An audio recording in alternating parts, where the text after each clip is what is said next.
방위사업청은 2025년 9월 25일 국산 수직발사장치 통칭 KVLS-2의 개발 완료를 공식 발표했습니다. 이 뉴스의 의미를 살펴보겠습니다.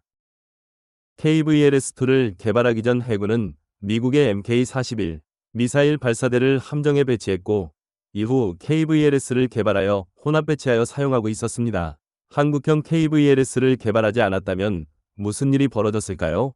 아마 한국의 모든 함정에 미국산 MK-41 수직발사대를 사용하고 있겠지요. 그럼 미국산 미사일 발사대를 사용하면 뭐가 문제일까요? 그렇습니다. 함정에서 발사하는 모든 미사일이 미국산 미사일 발사대에 맞춰서 배치된다는 것입니다. 이는 국산 미사일을 개발하는데 막대한 제약을 의미하는 것입니다. 국산 전투체계와 국산 유도무기의 개발, 기술 자립, 그리고 각종 첨단화되고 대형화되는 미사일까지 개발하는 성장의 경로가 막히는 것을 의미합니다.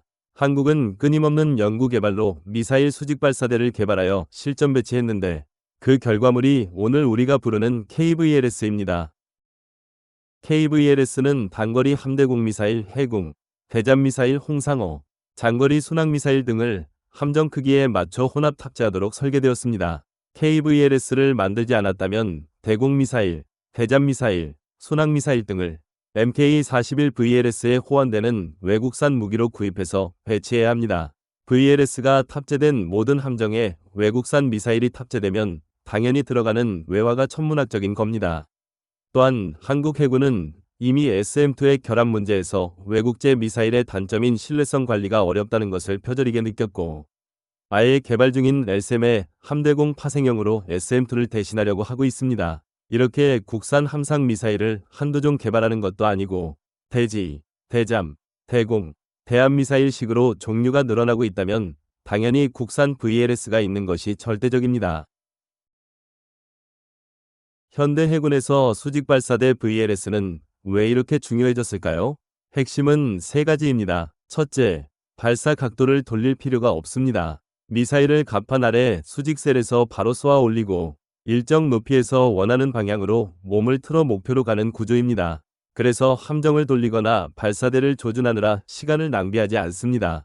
둘째, 셀 하나에 여러 종류의 미사일을 넣을 수 있게 표준화되어 있어 임무에 맞춰 적재 구성을 바꾸기 쉽습니다. 셋째, 모듈화로 고장과 전투 피해에 강하고 발사 속도가 빠릅니다. 미 해군의 MK-41VLS는 이런 장점 때문에 이지스 순양함과 구축함의 표준이 되었고 대공, 대잠, 순항미사일까지 한 체계에서 운용합니다. 반면 단점도 존재합니다. 첫째, VLS 캐니스터 개발에는 높은 기술력이 필요하고 로켓의 고온 고압의 화염을 견디면서도 비행 특성을 유지할 수 있는 적절한 유체역학적 고려가 필요합니다. VLS는 한런칭일 경우 화염 처리 시설이 필요하고 콜드런칭일 경우 가스 제네레이터 등이 필요합니다.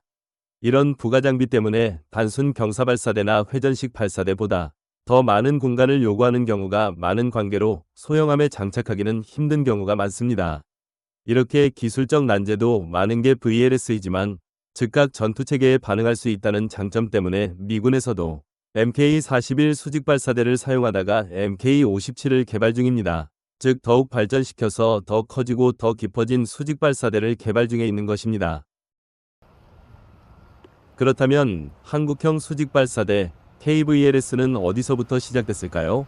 실배치 사례를 보겠습니다. 세종대왕급 배치원 이지스 구축함은 총 128셀의 VLS를 갖추는데 전방 48셀과 후방 32셀은 MK-41로 후방 48셀은 KVLS로 함께 운용합니다.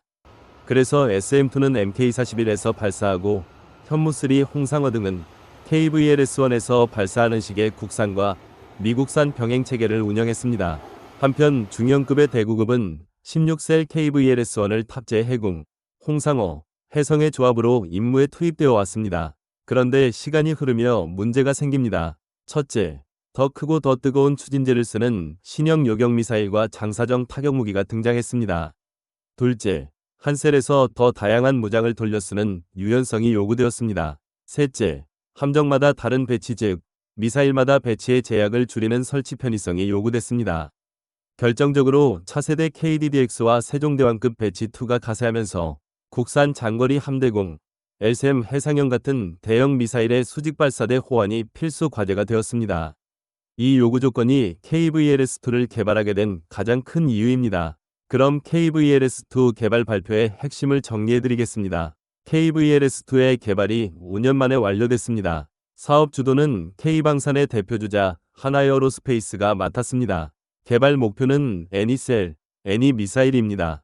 즉, 어떠한 미사일도 사용 가능이라는 목표로 내세우며 이전보다 더 높은 배기가스 온도와 충격을 견디도록 설계가 강화됐다고 밝혔습니다. 초도 적용함은 세종대왕급 배치2로 예상됩니다. 그렇다면 KVLS-2의 제원과 성능은 어떨까요?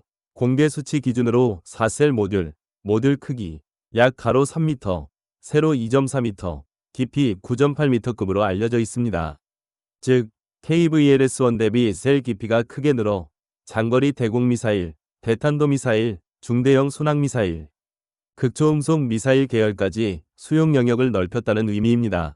또한 고온 배기가스 처리 능력 확대, 모듈 설계로 부분 고장 시에도 운용 지속을 염두에 둔 것으로 설명됩니다. 이건 제원 개념을 소개한 공개 자료들로 확인됩니다. 해군의 함정에 배치된 VLS를 구체적으로 보겠습니다. 세종대왕급 배치2 정조대왕급의 VLS 구성은 총 88셀로 전방에 미국산 MK41 48셀, 후방 KVLS-1 16셀, 그리고 후방 KVLS-2 24셀의 조합입니다. 즉, 국산 VLS 40셀과 미국산 MK41 48셀이 섞여 임무에 맞춰 국산과 미국산 미사일 체계의 혼합 구성입니다. 또 하나 중요한 플랫폼이 차세대 한국형 구축함입니다. 이 함급은 설계 단계부터 KVLS-1과 KVLS-2의 혼용 탑재를 전제로 했고, 단거리 해군부터 장거리 LSM 해상형까지 국산 다층 방공을 본체계로 염두에 두고 있습니다. 여기서 KVLS-2는 고고도 미사일, 초음속, 극초음속 미사일을 책임질 대형 미사일의 발사대가 됩니다. 정리하면 KVLS-1과 KVLS-2의 차이는 이렇게 이해하시면 쉽습니다.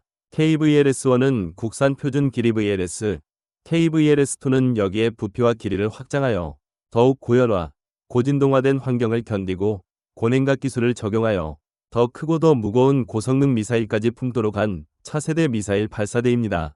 KVLS-1이 해군 홍상어, 현무3 등으로 실전 검증된 범용 규격이라면 KVLS-2는 장거리 함대공 LSM 해상형과 대형 순항미사일, 극초음속 후보군까지 열어주는 성장 모델이라고 보시면 됩니다. 이제 애니셀, 애니미사일 이 실전에서 주는 변화를 짚어보겠습니다. 첫째, 탄종 전환 유연성이 크게 올라갑니다. 같은 모듈 내부에서 함대공, 대함, 대지로 재편이 쉬워져 평시 순찰, 유사시 적침투 억제, 전시엔 집중 타격까지 임무 전환이 빠릅니다. 둘째, 군수 정비의 표준화가 진전됩니다. KVLS-2의 모듈 표준과 인터페이스를 맞춰두면 신규 미사일이 나와도 발사대 개조 없이 통합이 쉬워지고, 셀 단위 중복 설계로 부분 고장에도 전대 운용률을 높일 수 있습니다. 셋째, 동맹 체계와의 병행 운용이 더욱 합리적으로 바뀝니다. 세종대왕급 배치2처럼 MK41, KVLS-1, KVLS-2가 섞이면 SM 계열 함대공 미사일 같은 동맹국 미사일과 국산 장거리 대형 미사일을 동시에 선택할 수 있어 전략적 옵션이 넓어집니다. 이런 개념은 미 해군의 VLS 다탄종 운용과 유사한 철학에서 왔고, 한국 고유의 요건으로 확장한 형태입니다. KVLS-2 개발의 의미와 파급 효과는 세 갈래로 읽힙니다. 첫째, 자주 국방의 탄성 확대입니다. 발사대가 국산 표준으로 커버되면 신규 미사일 개발, 시험, 함정 통합의 속도가 붙습니다. 둘째, 대공, 대탄도 방어의 상향 표준화입니다. 한반도 주변에서 고속, 고고도 위협이 늘어나는 만큼 LSM 해상형 기반 장거리 함대공으로 한국형 미사일 방어의 해상축을 강화할 수 있습니다. 셋째, 수출 경쟁력입니다. 한국 함정과 미사일이 국산 발사대라는 공통 인터페이스로 묶이면 패키지 수출과 현지 맞춤형 구성이 쉬워집니다. KDDX, 한국형 호위함, 해외 신조 프로젝트의 KVLS-1, KVLS-2 조합을 얻는 시나리오가 현실성이 커졌습니다. 이제 한 걸음 더 나가 앞으로의 변화를 전망해 보겠습니다. 첫째, 전투 시스템과의 통합 심화입니다. KVLS-2의 애니셀 개념은 발사대만으로 끝나지 않고 전투체계 소프트웨어가 실시간으로 셀에 맞는 탄종 구성과 우선순위를 최적화하는 쪽으로 발전합니다. 둘째, 핵심 탄종의 확대입니다. LSM 해상형과 장사정 순항형의 신형 블록, 극초음속 요격과 공격 후보군이 순차적으로 시험 통합될 가능성이 큽니다. 셋째, 복합 배기와 열관리 기술의 내재화입니다. 고온 배기가스 처리는 극초음속급 로켓 부스터나 대형 2단 추진체를 발사할수록 까다로운데 KVLS-2는 바로 그 관문을 넘기 위한 구조를 채택했습니다. 해외 사례와 비교도 잠깐 짚겠습니다. 미국은 MK41을 범용 길이, 공통 배기, 다탄종 통합으로 키워왔고 지금 개발 중인 MK57은 더 큰 배기 효율을 확보하고 있습니다. KVLS-2는 미국이 개발 중인 MK57급의 대용량 발사대에 가까운 한국형 해답이라고 볼 수 있습니다. 즉, 동맹 체계와의 호환을 남겨두면서 국산 대형 미사일의 성장 공간을 확보했다는 점에서 혼합 생태계로의 전환이기도 합니다. 나날이 발전하는 K방산에 한 가지 발전된 플랫폼이 더해졌습니다. 오늘 영상이 즐거우셨나요? 오늘은 여기서 마치겠습니다. 영상 시청 감사합니다.